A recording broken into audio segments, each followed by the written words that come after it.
Kembali lagi kita akan membahas sistem manajemen basis data, computer security, ethics, dan privacy. Sistem manajemen basis data, database management system atau DBMS atau kadang disingkat SMBD adalah suatu sistem atau perangkat lunak yang dirancang untuk mengelola suatu basis data dan menjalankan operasi terhadap data yang diminta banyak pengguna. Contoh tipikal SMBD yang pertama ada akuntansi, yang kedua sumber daya manusia, yang ketiga sistem pendukung pelanggan. SMBD telah berkembang menjadi bagian standar di bagian pendukung back office suatu perusahaan, contohnya seperti Oracle, SQL, Access, MySQL, dan lain-lain. DBMS merupakan perangkat lunak yang dirancang untuk dapat melakukan utilisasi dan mengelola koleksi data dalam jumlah yang besar. Penyimpanan data dalam bentuk DBMS mempunyai banyak manfaat dan kelebihan dibandingkan dengan penyimpanan dalam bentuk flat file atau spreadsheet. Di antaranya, yang pertama, performa yang dapat dengan menyimpan dalam bentuk DBMS cukup besar sangat jauh berbeda dengan performance data yang disimpan dalam bentuk flat file. Yang kedua, integritas data lebih terjamin dengan penggunaan DBMS. Masalah redundansi sering terjadi dalam flat file. Yang ketiga, redundansi adalah kejadian berulangnya data atau kumpulan data yang sama dalam sebuah database yang mengakibatkan pemborosan media penyimpanan. Yang keempat, independensi. Perubahan struktur database dimungkinkan terjadi tanpa harus mengubah aplikasi yang mengaksesnya, sehingga pembuatan antarmuka ke dalam data akan lebih mudah dengan penggunaan DBMS. Selanjutnya yang kelima, sentralisasi data yang terpusat akan mempermudah pengelolaan database. Kemudahan di dalam melakukan bagi pakai dengan DBMS dan juga berkonsisten data yang diakses secara bersama-sama akan lebih terjamin daripada data disimpan dalam bentuk file atau worksheet yang tersebar. Keenam, keamanan DBMS memiliki sistem keamanan yang lebih fleksibel daripada pengamanan pada file sistem operasi. Keamanan dalam DBMS akan memberikan keluasan dalam pemberian hak. Selanjutnya kita akan membahas computer security. Teman-teman tahu nggak apa itu computer security? Nah, di sini kita akan membahas bersama-sama.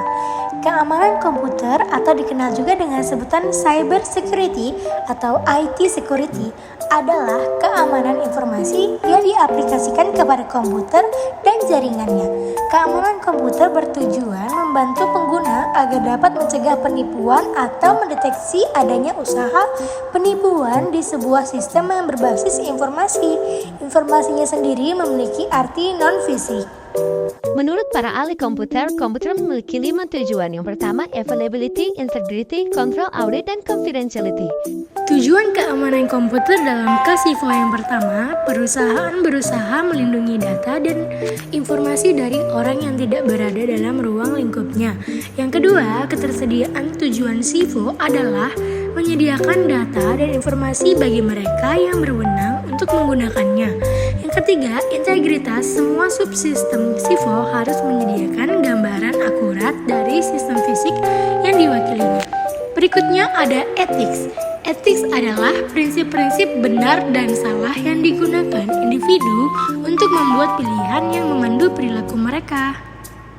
Prinsip dasar isu etika ethics framework yang pertama, utilitarian atau kegunaan adalah memaksimalkan kegunaan dengan tindakan yang etis atau patut dalam penggunaan IT. Yang kedua, right atau hak adalah menghormati hak-hak orang lain dan tidak mengganggu atau merampas hak orang lain dalam IT. Yang ketiga, fairness atau keadilan adalah semua orang yang dianggap sama dalam menggunakan IT dan tidak memandang ras, golongan, ataupun suku orang dalam menggunakan IT. Yang keempat, common good approach atau kebiasaan baik yang umum adalah kebiasaan hormati dan kasih sayang yang ada di masyarakat menjadi tindakan masyarakat yang dalam aturannya. 5. Langkah-langkah dalam membentuk ethics framework. 1. Kenali masalah etika yang ada. 2. Mendapatkan fakta. 3. Melakukan evaluasi sebagai tindakan alternatif. 4. Membuat keputusan dan diuji. 5. Bertindak menyenangkan hasil keputusan yang diambil. Kode etik. Kode etik adalah aturan-aturan tertulis yang sengaja dibentuk untuk untuk menghindari terjadinya ketidakadilan atau tindakan yang tidak pantas, dan juga aturan tersebut harus dipatuhi semua orang tanpa memandang jabatan, suku, ras, agama, golongan, dan lain-lain. Selanjutnya kita akan membahas privasi dan information privacy. Privacy adalah hak untuk dibiarkan sendiri dan bebas dari gangguan pribadi.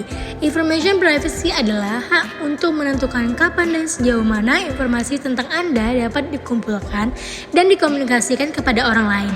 Agar privasi Anda tidak diganggu dan tidak adanya perebutan atau perampasan privasi orang, maka dibuatlah aturan privasi yang berlaku di banyak negara, antara lain yang pertama, hak privasi tidak mutlak, sehingga privasi seimbang dengan kebutuhan masyarakat. Privasi terjadi karena mata-mata elektronik, database informasi pribadi, informasi di internet, kode, dan kebijakan aspek privasi internasional. Privasi yang dapat terjadi dari beberapa hal, antara lain berkas digital adalah data yang dikumpulkan tentang Anda di dalam kehidupan sehari-hari, contohnya seperti ATM, CCTV, panggilan telepon, layanan internet. Profiling adalah proses pembentukan digital. Sampai di sini dulu pembahasan kita. Semoga materi ini bermanfaat untuk teman-teman semua. Thank you for watching. See you in the next video. Bye-bye.